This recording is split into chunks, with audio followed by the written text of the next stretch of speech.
Well, inmates at the Yakima County Jail can check out tablets to take classes and watch TV shows, but they also have access to text messaging. And police say inmates accused of domestic violence are abusing that program to threaten their victims into silence. This is the second in a series of stories by KapKV's Emily Goodell, diving deep into the domestic violence epidemic in the city of Yakima. It's been 2 years since the Yakima County Jail used revenue from inmates' commissary purchases to buy 500 tablets from a company called Idovo. Inmates check the tablets out for free and complete educational programs in order to access music, movies, games, and other entertainment. They can even get their GED.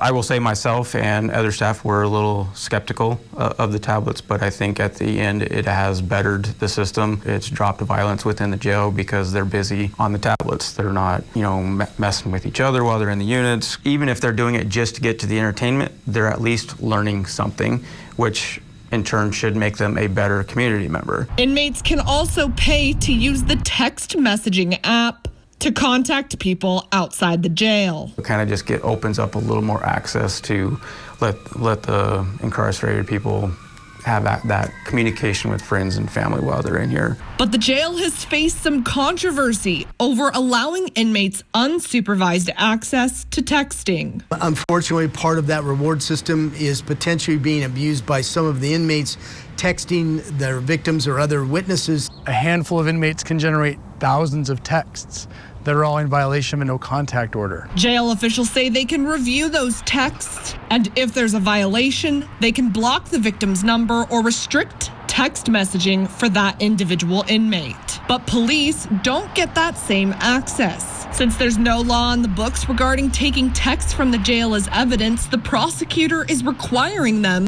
to get a search warrant. We want, as a system, to protect that evidence and make sure that it's admissible to the best of our ability, have a court rule as such, and then use it to prosecute. Police officers have asked the jail why they don't remove the text messaging app from all devices. One reason is that the jail got a discount for including text messaging, which makes money for Idovo. If the jail got rid of texting, it would cost them thousands of dollars. But mostly, jail officials say they believe allowing inmates to text is helping more than it's hurting. There's always that risk of potential violations, and I understand the law enforcement's concern with that. But what we can't quantify is the benefit that they might be getting from that communication with family and friends that are keeping them encouraged and getting them through a hard time that they're going through and getting them potentially back out into the general public as good citizens. In Yakima, Emily Goodell, KapKV Local News.